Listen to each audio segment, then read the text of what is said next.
네, 안녕하세요. 증권부 김인호 기자입니다. 요즘은 공매도 이슈를 따라서 국내 주가가 들쑥날쑥 하는데요. 여러분은 주가가 떨어지는 날에는 주식기사 보시나요? 하락장이라든지 또 어떤 업종이나 종목이 약세라는 콘텐츠는 확실히 사람들 관심이 덜한 것 같습니다. 하지만 거리에 피가 흐를 때 주식을 사라. 설령 그 피가 나의 피일지라도 라는 유명한 말이 있죠. 막상 하락장에 사서 상승장에 파는 일이 쉽지는 않아서 저도 실제로 그렇게 하게 된 지는 얼마 되지 않았는데요. 아무튼 이 이야기를 하는 이유는 우리가 가끔 헷갈릴 때가 있기 때문입니다. 이 하락장에 사라는 말도 있지만 또 한편에서는 떨어지는 칼날을 잡지 말라는 그런 말도 있으니까요. 그래서 하락장일수록 뉴스를 잘 봐야 하는 것 같습니다. 지금 이런 상황이 가장 확연히 드러나는 것이 바로 친환경주인데요. 네, 오늘은 친환경주와 관련한 이야기를 해보려고 합니다.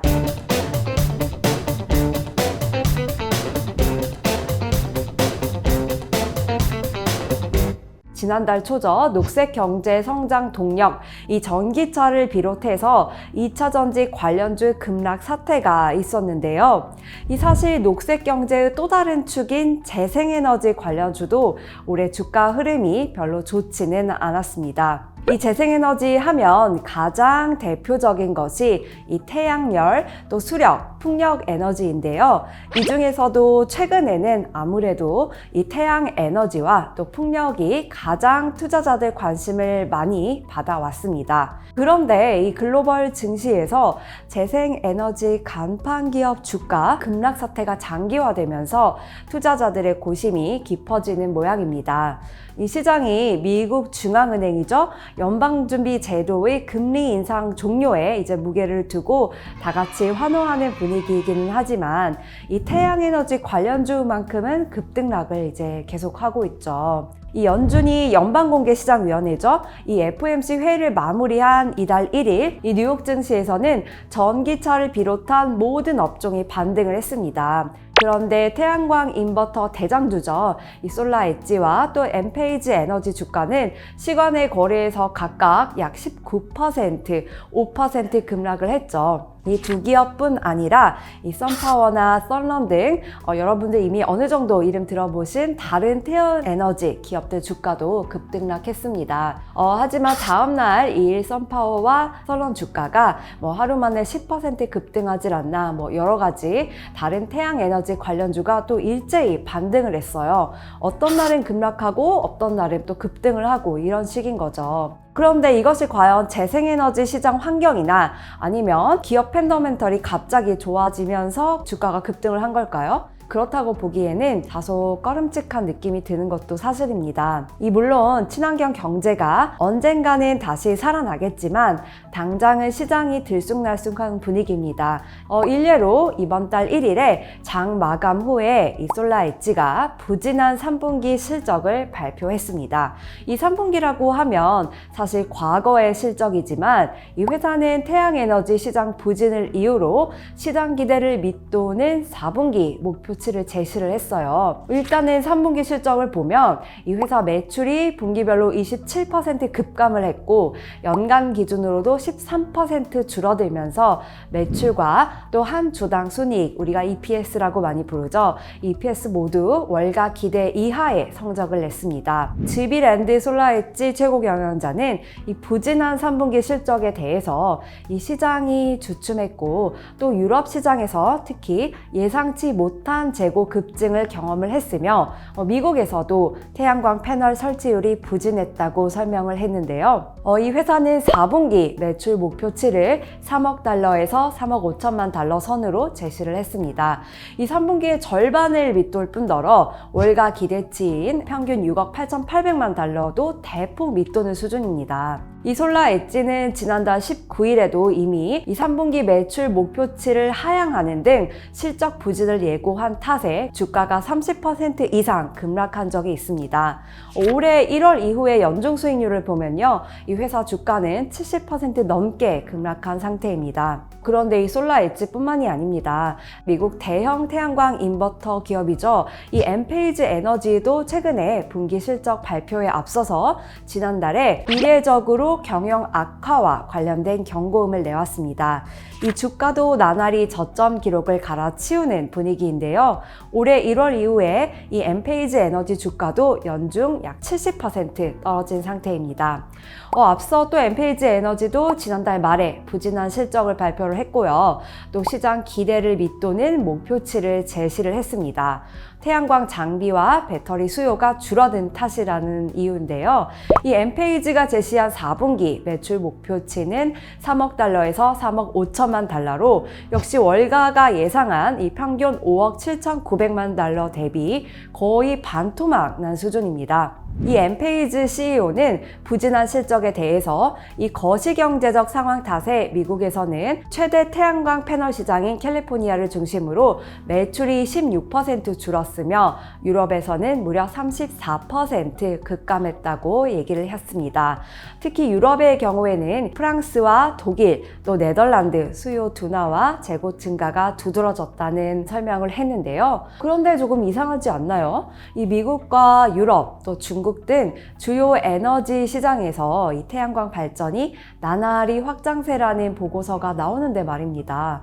이 태양 에너지 기업들 주가가 떨어진 이유는 전반적으로 민간 수요가 눈에 띄게 위축이 됐고, 이런 가운데 또 중국산 저가 장비가 유럽 시장을 잠식하면서 기업들 실적 전망이 어두워졌기 때문입니다. 이 미국과 유럽 친환경 에너지 시장이 겉으로는 빠르게 확장하고 있지만 이 속사정이 여의치 않다는 점을 보여주는 대목인데요. 그래서 전문가들은 유럽뿐 아니라 미국 주택 업계에도 고금리 탓에 태양광 패널 설치 비용 부담이 늘어나면서 수요가 줄어드는 추세이고, 또 이런 추세가 내년에도 이어질 수 있다고 지적을 합니다.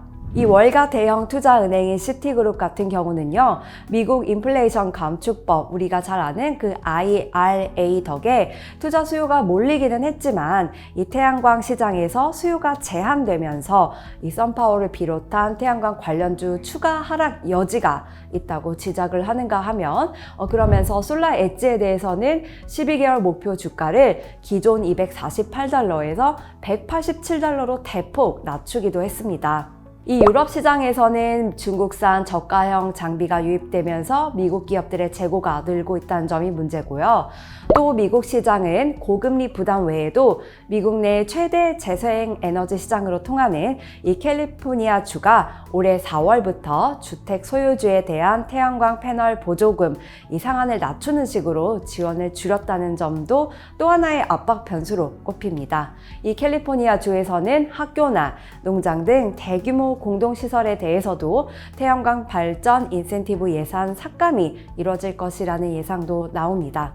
태양 에너지뿐 아니라 이 풍력 에너지 기업들 주가도 사실은 약세를 면치 못하는 분위기입니다. 이 덴마크 코펜하겐 증시에 상장된 기업이죠. 이 세계 최대 해상 풍력 발전사인 웰스테드 주가는 올해 들어서 반토막이 났습니다.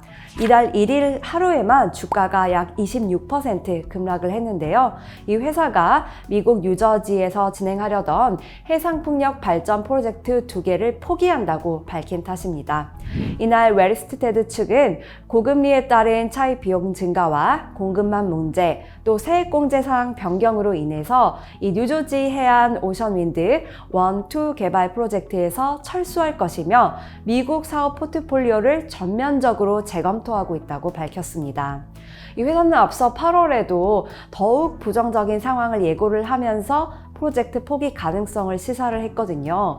유럽 증시 전문가들 역시 풍력 발전 기업들이 비슷한 압박을 받고 있다는 지적을 내놓고 있습니다. 아니나 다를까 이달 3일에는요, 여러분들 잘 아시는 풍력터빈 간판 기업이죠. 독일계 글로벌 기업인 지멘스 에너지가 자금 압박 탓에 인도 상장 계열사 지분의 24% 중 상당 부분을 모회사인 지멘스 AG에 매각하는 것을 고려하고 있다. 이를 위해서 독일 정부가 보증에 나설 것, 이런 소식도 나왔습니다. 프랑크푸르트 증시에서는 지멘스 에너지 주가가 최근 한 달 새 약 30% 급락을 했는데요. 이 지멘스 측이 사업 손실을 이유로 재생에너지 프로젝트와 관련해서 독일 정부에 최대 150억 유로의 보증을 요구한 것이 알려지면서 이 자금 압박이 부각된 영향입니다.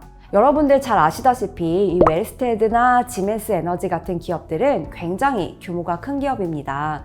그런데 이런 기업들도 어려움을 겪고 있고 또 이런 어려움이 하루 이틀 새에 사라질 분위기는 아니라는 점은 상당히 명확한 것 같습니다. 저점 매수도 좋지만 떨어지는 칼날을 잡을 필요는 없겠죠. 물론 매일매일 주가가 급등락하고 있고 또 올해 힘들었으니 내년부터는 사정이 좋아질 수 있고 또 기업들도 항상 나쁜 소식만 있는 건 아닙니다. 그럼에도 불구하고 우리는 개인 투자자들로서 이 매일매일 힘들게 번 돈을 투자하는 입장인 만큼 이왕이면 더 나은 수익률을 줄 만한 곳을 찾아가는 게 유리하겠죠. 자, 오늘은 여기까지입니다. 우리는 다음 주 수요일 오후 5시 반에 다시 만나요.